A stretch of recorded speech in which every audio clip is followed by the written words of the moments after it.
अस्सलाम वालेकुम एवरीवन। तो ये मज़ेदार सा लोटस चीज़ केक बनाया था मैंने इस बार। तो इसकी रेसिपी आपको दिखाती हूँ। जो इसके लिए हमने कुकी बटर या लोटस ब्रेड यूज़ किया था वो भी मैंने घर पे ही बनाया था। ये इनोवेटिव के लोटस बिस्किट्स हैं। 100 ग्राम हमने ये बिस्किट्स लिए और उसके बाद हमने इनको क्रश कर लेना है अच्छे से। ठीक है, उसके लिए आप ग्राइंडर की मदद ले लें या आप उसे हाथों से चूरा कर लें। बहरहाल वो बिल्कुल फ़ाइन पाउडर की सूरत में होने चाहिए। तो लोटस स्प्रेड जो है वो मार्केट में इस वक्त तकरीबन 2000 रुपये की बॉटल है, लेकिन आप घर पे बना लें तो आसानी से बन जाती है। अच्छा जी, अब इसमें हमने 1.5 टेबल स्पून ब्राउन शुगर डाली, 1 टेबल स्पून इसमें मेल्टेड बटर जाता है और 3 से 5 टेबल स्पून हमने इसमें मिल्क डालना है। मैंने पहले 3 टेबल स्पून डाले थे मिल्क के और उसके बाद मैंने देखा तो मैंने इसमें 2 टेबल स्पून मज़ीद ऐड कर दिए। कुछ कतरे वनीला एसेंस के और half tea spoon of cinnamon powder और 1 चुटकी नमक इसमें डाल के हमने इसको मिक्स किया। अब मिक्स करने पे इसकी कुछ इस तरह की कंसिस्टेंसी बनती है। तो फिर मैंने इसमें 2 टेबल स्पून मिल्क जो था वो मज़ीद शामिल किया, सो दैट कि इसका जो टेक्सचर है वो बिल्कुल वैसा ही हो जैसा कि हम मार्केट से जो बॉटल में ख़रीदते हैं बिस्कॉफ स्प्रेड के नाम से। तो ये बिल्कुल वैसा, ये देखिए यहाँ पे मैंने इसमें 2 टेबल स्पून मिल्क शामिल कर दिया था, तो इसका जो टेक्सचर था वो कुछ ऐसा बन गया। अच्छा, चीज़ केक है तो उसमें चीज़ भी डलेगी और इसके लिए क्रीम चीज़ जो थी वो भी मैंने घर पे ही बनाई थी। क्रीम चीज़ घर पे बनाना बहुत ही आसान है। ये देखिए मैंने 1 लीटर दूध लिया है, उसको मैंने चूल्हे पर गर्म होने के लिए रखा है। दूध को आपने बॉयल नहीं होने देना बिल्कुल। और इसमें हमने 2 टेबल स्पून सिरका जो है वो 2 से 4 चम्मच पानी में हल करके डालना है। ठीक है, सिरका आप डायरेक्ट भी डाल सकते हैं, लेकिन 2 से 4 टेबल स्पून जब आप पानी में डालते हैं तो जो आहिस्ता आहिस्ता सिरके की एडिशन है ना वो ज़्यादा अच्छी होती है और ज़्यादा अच्छे जो कर्डल्स हैं इसके वो बनते हैं। अच्छा जी, अब इसको जब हम दूध जो है वो थोड़ा सा सिमर करने की तरफ आएगा तो हम इसमें आहिस्ता आहिस्ता करके 1-1 टेबल स्पून करके ये पानी और सिरके वाला मिक्सचर जो है वो इसमें ऐड करते जाएंगे और इसको तब तक चूल्हे पे रखेंगे, यानी कि तब तक इसको हीट करते रहेंगे जब तक जो इसमें से जो मिल्क का जो सॉलिड वाली क्रीम है वो अलहदा हो जाए और पानी जो है वो बिल्कुल अलग हो जाए। तब तक आपने इसको गर्म करते रहना है। ये देखिए मैं इसमें आहिस्ता आहिस्ता शामिल कर रही हूँ और आप देख रहे होंगे कि इसमें जो चीज़ है वो अलग होना शुरू हो जाती है। इस पॉइंट पे आप मज़ीद एडिशन करेंगे तो मज़ीद चीज़, और सबसे बड़ी बात इसमें हीट जो है तकरीबन 70 डिग्री पे जाकर जो चीज़ है वो बिल्कुल अलग हो जाती है, फिर उसको हम छान सकते हैं।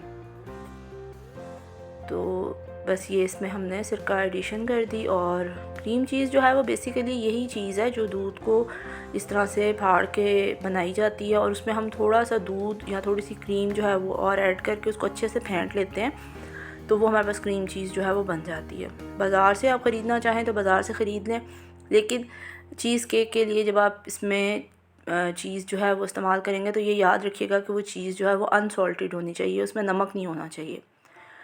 अच्छा जी, अब ये सारा जो चीज़ थी ये अलग हो गई थी, तो इस चूल्हा मैंने बंद कर दिया और ये देखें इस तरह से पानी इसका सेपरेट हो गया। तो अब ये मैंने पास एक छलनी है जिसमें मैंने मलमल का कपड़ा जो है वो रखा है और अब हम इसको इसमें डाल के इसको छान लेंगे अच्छे से। और यहाँ पर हम इसके बाद इसको एक पोटली की सूरत में इस तरह से मैंने ये अपनी अलमारी जो हैंडल है किचन का उसके साथ इसको लटका दिया था, सो दैट कि ये अच्छे से पानी इसमें से ड्रेन हो जाए। और ये देखिए ये अच्छे से पानी ड्रेन होने के बाद ये इस तरह से जो चीज़ है ये बनी है। थोड़ा सा जो पानी है दूध का जो अलग हुआ था वो मैंने रख लिया, वो इसका पेस्ट बनाने के काम आता है। और ये जितना भी चीज़ का मिक्सचर है इसको हमने एक मिल्क शेक करके जग में ट्रांसफ़र किया और उसको आहिस्ता आहिस्ता थोड़े से जो पानी के साथ जो इसमें से बचा था और थोड़े से दूध के साथ इसको उसमें चला लिया, यहाँ तक कि आपके पास एक क्रीमी सा टेक्सचर जो है वो बन जाए। ठीक है, क्रीम चीज़ जो होती है वो ऐसी होती है कि स्प्रेडेबल होती है, आप उसको टोस्ट पे लगाते हैं या उस पर लगाते हैं वो बिल्कुल इक्वली स्प्रेड होती है जैसे क्रीम की तरह से। ठीक है, और अगर वो हल्की सी ग्रेनी हो, मतलब आप उसमें ग्रेन्स फील हो रहे हों हाथ लगाने से, जैसे कि अभी मैं यहाँ पे टच करूँगी तो देखें इसमें हाथ लगाने से आपको ग्रेन्स फील हो रहे हैं, उसका मतलब है आपने इसको मज़ीद चलाना है। लेकिन अगर ग्रेन्स फील नहीं हो रहे इसका मतलब ये है कि रेडी है क्रीम चीज़। आप इसको स्टोर करके फ्रिज में रखें 6 से 7 दिन, ये बिल्कुल सही रहती है। तो बस अब ये मैं यहाँ पर जो चीज़ केक है वो बनाऊँगी। इसके लिए मैंने इंग्रेडिएंट्स लिए थे। एक और मैंने लोटस बिस्किट्स का पैकेट लिया, 1 कप इसमें व्हिपिंग क्रीम गई, और इसमें कुकी बटर जो हमने बनाया था वो जाता है। और क्योंकि ये नो बेक है तो इसको जमाने के लिए हम जेलेटिन पाउडर जो है वो इस्तेमाल करते हैं। वनीला एसेंस इसमें जाता है, और क्रीम चीज़ हमने घर पे बनाई थी। कुकी बटर ये है तो ये भी हमने घर पे बनाया था। कुकी बटर आप बिस्कॉफ बिस्किट्स के लोटस बिस्किट्स के अलावा कैंडी के बिस्किट से बना सकते हैं। इसके अलावा आप किसी भी और अपनी पसंद के बिस्किट से भी बना सकते हैं, कोई ज़रूरी नहीं है। बेसिकली इसका नाम जो है वो कुकी बटर है। तो अब ये मैं यहाँ पर इसमें से बिस्किट्स निकाल रही हूँ। ये बिस्किट जो हैं ये चीज़ केक की जो बेस होती है वो बनाने के काम आएंगे। और इसके बाद इनको भी हमने बिस्किट्स को निकाल के इनको हमने क्रश कर लेना अच्छे से टुकड़ों में, और इनको ग्राइंड कर लेना है। और उसके बाद इससे हम इसकी जो चीज़ केक की बेस है वो बनाएंगे। इसमें थोड़ा सा मेल्टेड बटर जाएगा, और उसके बाद इसको हम जो हमारा स्प्रिंग फोम पैन है उसमें हम इसको सेट कर देंगे यहाँ तक कि ये अच्छे से ठंडा हो जाए। ये देखिए ये सारे बिस्किट्स मैंने क्रश कर लिए हैं। क्रश होकर ये इस तरह से हो जाते हैं क्योंकि इसमें ऑलरेडी बटर होता है। तो अब इसमें हम 1 से 2 चम्मच जो है वो मेल्टेड बटर के डालेंगे, और डाल के उसके बाद हम इसमें इसको मिक्स करेंगे। मिक्स करके इस तरह से इसका एक पेस्ट जो है वो रेडी हो जाता है, और इस पेस्ट को हम स्प्रिंग फोम पैन में सेट कर देंगे इस तरह से। स्प्रिंग फोम पैन में मैंने वैसे तो थोड़ा सा बटर लगाया था, लेकिन आपको ज़रूरत नहीं है क्योंकि इसमें ऑलरेडी बटर होता है, तो ये इजीली लहदा हो जाता है साइड्स पे से। बस जी ये यहाँ पे मैंने इसको सेट कर दिया सारा। अब इसके बाद इसकी बेस बन गई चीज़ केक की, और इसकी बेस को अब मैंने कुछ देर के लिए फ्रिज में रख देना सो दैट कि ये सेट हो जाए। क्रीम चीज़ जो हमने घर पे बनाई थी तकरीबन 1 कप के करीब थी, वो ली हमने। उसको हमने सबसे पहले स्मूथ कर लेना है बीटर की मदद से।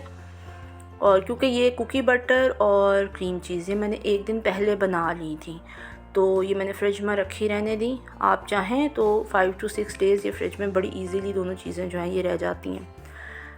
तो बस ये चीज़ को हमने थोड़ा सा फेंटा। चीज़ को फेंटने के बाद हमने इसमें सारा जो कुकी बटर था वो शामिल कर दिया, और उसको एक दफ़ा फिर से फेंट लिया।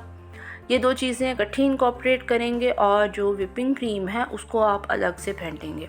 व्हिपिंग क्रीम मैंने विपी विप वालों की ही यूज़ की है, एज यू नो मुझे वही पसंद है क्योंकि विपी विप की क्रीम है, फिर कुकी बटर में भी चीनी थी, तो इसलिए मैंने इसमें ख़ुद से चीनी नहीं डाली। लेकिन अगर आप किसी और ब्रांड की क्रीम यूज़ करते हैं तो फिर आपको उसमें चीनी डालने की ज़रूरत जो है वो पड़ेगी। अच्छा जी, एक तरफ मैंने 1.5 चम्मच जेलेटिन पाउडर लिया है, 1.5 टीस्पून कह लें या 1 टेबलस्पून समझ लें। तो इसको मैंने थोड़ा सा पानी में डिज़ोल्व होने के लिए रख दिया है, और ये थोड़ी देर में सेट हो जाएगा। तो इसके बाद ये जी यहाँ पर मैंने 1 कप व्हिपिंग क्रीम को मैं व्हिप कर रही हूँ इतना कि ये स्टिफ पीक्स में चला जाए। अच्छा, मैं आपको बता रही थी कि मैं चीनी इसमें नहीं डाल रही, लेकिन अगर आप कोई फीकी क्रीम इस्तेमाल करते हैं, लाइक व्हिपिंग क्रीम जो मैं इस्तेमाल कर रही हूँ वो मीठी है, अगर वो फीकी क्रीम इस्तेमाल करते हैं फिर आपने ये स्टेप पे यहाँ पर 1/2 कप ऑफ जो ग्राउंडेड शुगर होती है आपने वो भी इसमें डालनी है। ठीक है, ये देखें ये स्टिफ पीक्स जो हैं इसकी रेडी हो गई हैं। अब ये जेलेटिन जो है ये इस तरीके से बनी थी, तो इसको हम 10 सेकंड के लिए माइक्रोवेव करेंगे सो दैट कि अच्छे से डिज़ोल्व हो जाए, और उसके बाद इसको ऐड करेंगे इसमें। तो ये जेलेटिन जो है ये 10 सेकंड गर्म करने के बाद ये इस फॉर्म में आ गई, और अब हम इसको छान के इस मिक्सचर में शामिल कर देंगे। और इससे पहले हम इसमें ये छलनी की मदद से जेलेटिन शामिल की, और इसको एक दफ़ा अच्छे से बीट कर लिया। सारी चीज़ ये जो व्हिपिंग क्रीम है और जेलेटिन का मिक्सचर है, और इसमें अब ये जो हमने क्रीम चीज़ का और कुकी बटर का मिक्सचर बनाया था उस सब को भी हम इसमें शामिल कर देंगे अच्छे से। और शामिल करने के बाद आपने इसको अच्छे से एक दफ़ा मिक्स कर लेना, और मिक्स करके फिर आपने जिस पैन में बिस्किट्स की चूरा किए हुए बिस्किट्स की लेयर लगाई थी उसी पैन में आपने इसको दोबारा से इसको भी फैला देना, और इसको तकरीबन 4 से 6 घंटे के लिए फ्रीज़र में रखना है, क्योंकि आजकल गर्मी है। सर्दियों में ये लेयर बहुत जल्दी सेट हो जाती हैं इनकी, तो लेकिन आजकल गर्मियाँ हैं तो कुछ टाइम लगेगा आपको, तकरीबन 4 घंटे जो हैं वो लगेंगे। और 4 घंटों के बाद ये जो चीज़ केक है ये बिल्कुल परफेक्टली फ़ाइन फॉर्म में बन जाएगा। ये सारा मिक्सचर जो है इसको हमने एक दफ़ा अच्छे से मिक्स करना है। मिक्स करने के बाद हमने इसको जो पैन है उसमें स्प्रेड कर देना। बहुत ही मज़े का बनता है ये चीज़ केक, लाइट भी है, बच्चों के लिए हेल्दी भी है, न्यूट्रिशियस के पॉइंट ऑफ व्यू से भी देखा जाए तो न्यूट्रिशन भी इसमें बहुत है। तो इसलिए आप इसको बनाएं, ख़ास तौर से जैसे घर में गेस्ट आए हैं, कोई दावत वगैरह है, तो ये बड़ा मज़े का आजकल सर्दियों गर्मियों के हिसाब से बहुत अच्छे वाला जो एक डिज़र्ट है ये बनता है, और ये आप लोगों को यकीनन अच्छा लगेगा। बस सिर्फ इसमें 2 चीज़ें जो हैं वो टेक्निकल हैं, देखने वाली हैं कि आप जेलेटिन पाउडर जब डाल रहे हैं तो जेलेटिन पाउडर को अच्छे से डिज़ोल्व होना चाहिए पानी में। अगर वो डिज़ोल्व नहीं होता तो आप उसको थोड़ा सा माइक्रोवेव करके उसको डिज़ोल्व करें और फिर उसको छान के डालें, क्योंकि गुठलियाँ रह जाएँ जेलेटिन की तो वो बहुत बुरी लगती हैं इसमें। दूसरी चीज़ जो है वो ये है कि अगर आप फीकी क्रीम इस्तेमाल कर रहे हैं, डेयरी क्रीम, तो फिर आपने इसमें थोड़ी सी अपने चॉइस के अकॉर्डिंग पिसी हुई चीनी जो है वो शामिल करनी है। मैंने चीनी इसलिए नहीं डाली क्योंकि मेरे पास जो व्हिपिंग क्रीम है वो मीठी है। और फिर जो कुकी बटर आप बना रहे हैं, चाहें तो आप बाज़ार वाला ले लें, लेकिन 2200 की बॉटल लेने से ज़्यादा बेहतर है कि आप 200 रुपये का ये लोटस बिस्किट्स का पैकेट लें और उससे ये तैयार कर लें। अच्छा जी, ये बन गया था। इसको मैंने फ्रिज में रख दिया था कुछ देर के लिए, ये रेडी हो गया था। और इसके ऊपर जो मैंने कुछ चूरा किए हुए लोटस बिस्किट्स थे वो मैंने इसके ऊपर इस तरह से डाल दिए। और बस इसके बाद मुझे टाइम नहीं मिला कि मैं इसकी मज़ीद कुछ डेकोरेशन कर पाती, क्योंकि बच्चों ने फटाफट इस पर हमला कर दिया। और ये इस तरीके से कट करके, तो ये देखें, ये इसका इतनी परफेक्ट स्लाइसिंग जो है ये इसकी होती है, और बहुत अच्छा इसका टेस्ट था। ज़रूर बनाइएगा और मुझे फ़ीडबैक दीजिएगा, और हो सके तो मेरा चैनल लाइक और सब्सक्राइब ज़रूर कर लें। Thank you so much.